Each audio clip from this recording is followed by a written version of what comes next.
शिव जी देवताओं के साथ, ब्रह्मा जी के साथ यज्ञ में पधारे। कहा कि भृगु ऋषि को आप डाढ़ी दीजिए। शिव जी ने कहा कि जब मेरा अपमान हो रहा था, दक्ष मेरा अपमान कर रहा, भृगु ऋषि डाढ़ी सहला के दक्ष को उकसा रहा था, इसलिए दक्ष की डाढ़ी नहीं आएगी, बकरे की डाढ़ी लगाओ, ये मानव की डाढ़ी के लायक नहीं है। और बकरे की डाढ़ी दक्ष को लगाई। कहा भंगदेव को आँख दीजिए। कहा कि जब दक्ष मेरा अपमान कर रहा था, भंगदेव आँख से उकसा रहा था। देखो, किसी को उकसाना, किसी का अपमान हो रहा हो वहाँ हंसना, और किसी को उकसाना, किसी की मदद करना अपमान में एक पाप का भागी होता है। इसलिए उस समय हो सके तो उसको मना करे, और यदि मना करने से नहीं माने तो उस जगह का त्याग करके घर आ जाना चाहिए, लेकिन उस जगह खड़ा नहीं रहना चाहिए, शास्त्र ऐसा कहता है।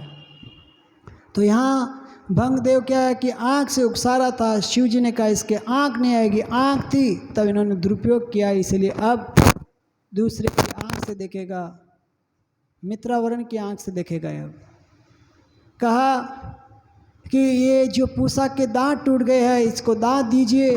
भगवान शिव ने कहा जब दक्ष मेरा अपमान कर रहा, तब ये पूसा खिलखिला के हंस रहा था, इसलिए अब इसके दांत टूटे रहेंगे, एक भी दांत नहीं आएगा। अब ये दूसरे के दांत से भोजन करेगा, खुद के पास कोई दांत नहीं रहेगा। पीसा हुआ दलिया खाएगा पूसा, कोई दांत नहीं, कोई डांट नहीं। बोले कि आप ये दक्ष को जो धड़ मस्तक कट गया है, इस धड़ के ऊपर वापस दक्ष का माथा लगाइए। शिव जी ने कहा कि मेरे नंदी का शाप है, बकरे का माथा लगेगा, इसलिए अब इसके मानव का माथा नहीं लगेगा, बकरे का माथा लगेगा। और जंगल में गए, बकरे का माथा काट के दक्ष की धड़ पर लगाया। शिव जी ने अमृत दृष्टि की, दक्ष जीवित हुआ। और अब बेटी की याद आई, दक्ष रोने लग गया। तब फिर शिव जी के चरणों में प्रणाम करके शिव जी की स्तुति की। जब बेटी थी तब अपमान किया, अब बेटी नहीं, बेटी की याद में दक्ष रो रहा है। फिर शिव जी से कहा भोलेनाथ, मैं नरक में जाने वाला था, लेकिन आपने दंड देकर मेरे को उबार लिया है, मेरे अपराध की तरफ ध्यान नहीं दिया, मेरे को क्षमा किया। हे भोलेनाथ, मैं क्षमा चाहता हूँ। शिव जी ने क्षमा किया। दक्ष का यज्ञ चालू हुआ। विष्णु भगवान प्रकट हुए दक्ष के यज्ञ के विराम के समय। सभी देवों ने स्तुति की और विष्णु भगवान ने कहा कि हे दक्ष, जो ब्रह्मा विष्णु महेश में भेद समझता है, भेद करता है, वो शांति को प्राप्त नहीं होता है। हम तीनों अलग अलग है, मूल में हम तीनों एक है। ब्रह्मा है जो विष्णु, विष्णु जो शिव है, इसमें कोई भेद नहीं है। जो कोई भेद करेगा वो मूर्ख है, वो कभी शांति को प्राप्त नहीं कर सकता है। इसलिए आगे से ध्यान रखना, ऐसा अपराध मत करना। और शिव भगवान विष्णु भक्ति का वरदान देके और उस समय अदृश्य हो गए। बोले विष्णु भगवान की, शंकर भगवान की, ब्रह्मा जी महाराज की। और फिर वापस अपने अपने लोक में आ गए। अब इधर क्या हुआ, जब सती ने शरीर त्याग कर दिया तो शिव जी सती के शव को लेकर घूमते रहे कई दिनों तक। अब विष्णु भगवान ने देखा कि सती का जब तक शरीर रहेगा, शव रहेगा, तब तक शिव की आसक्ति रहेगी। तो क्या करे, विष्णु भगवान ने सुदर्शन चक्र को आदेश दिया कि हे सुदर्शन चक्र, तुम सती के शव के टुकड़े टुकड़े कर दो। और सुदर्शन चक्र ने सती के शव के टुकड़े टुकड़े किए। और भारत में जहाँ जहाँ भी सती के शव के टुकड़े घिरे, वो शक्तिपीठ कहलाए। आज भी भारत में 52 जगह शक्तिपीठ है सती के। और शक्तिपीठ है जिसमें हम विंध्याचल वासिनी शक्तिपीठ है, वृंदावन में कात्यायनी देवी का शक्तिपीठ है और वैष्णो देवी शक्तिपीठ है और कई जगह शक्तिपीठ है। उसमें एक कामाख्या देवी जो गुवाहाटी में है वहाँ भी शक्तिपीठ है, वो जागृत शक्तिपीठ है जहाँ सती का अंग गिरा था। तो क्या है कि 52 जगह शक्तिपीठ है, उसमें कामाख्या देवी का जागृत शक्तिपीठ है। तो ये 52 जगह सती के अंग गिरे इसलिए शक्तिपीठ कहलाए। वही सती आगे जाके हिमांचल राजा के यहाँ मैना रानी के गर्भ से पार्वती के रूप में जन्म लेती है। अब ये कथा हम आपको, अब समय हो चुका है इसलिए हाँ समझ, अभी तो समय है 15 मिनट अभी तो आइए, ये सती नाम क्यों पड़ा? आज भी जो माता बहनें होती है सती नाम होता है। क्यों होता सती? क्योंकि उसी दिन से सती के नाम से आज जगत में माता बहनों का नाम पड़ा सती। जैन समाज में जो शादियाँ होती है उनको बोलते हैं सती साध्वियाँ, सती जी बोलते हैं उनको, सती जी बोलते हैं। और अपने हिंदू धर्म में जो वैष्णव में और शैव धर्म में जो माता बहनें भक्ति करती है बचपन से उनको सती बोलते हैं।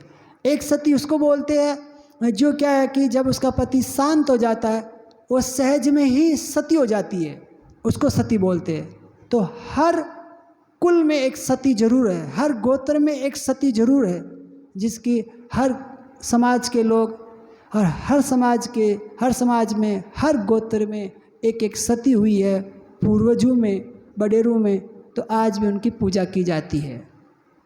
एक सती प्रथा को इसलिए रोक लगे राजा राम मोहन दास ने क्योंकि ज़बरदस्ती अंग्रेज़ों के ज़माने में जो क्या है कि जिसका पति शांत हो जाता था और गांव के लोग, रूढ़िवादी लोग, नासमझ लोग क्या करते, जब उसका पति शांत हो जाता तो उसको ज़बरदस्ती घर से उठा के चिता में डाल देते, वो रोती बिलखती और जल के राख हो जाती। तो ऐसी कुप्रथा चल गई। तब राजा राम मोहन राय एक समाज सेवक हुए, समाज सुधारक जिसे बोलते राजा राम मोहन राय, उन्होंने इस पर रोक लगाई, कहा कि ज़बरदस्ती न करें।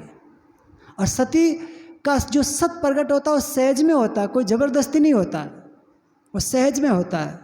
जैसे कि एक सती हुई यहाँ फिरोजपुरा है छोटी खाटू के पास में, जो वो आज भी है।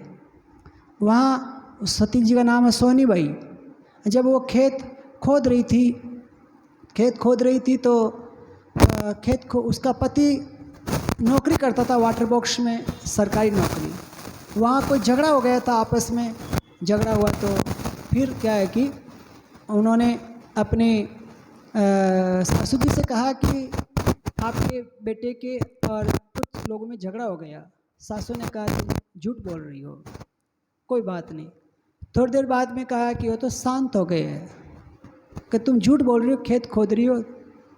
फिर क्या है कि थोड़ी देर बाद में उनकी डेड बॉडी आ गई थी और सासू जी सब समझ गई कि इन्होंने सत्य कहा। अब उन्होंने कहा मैं सती होंगी।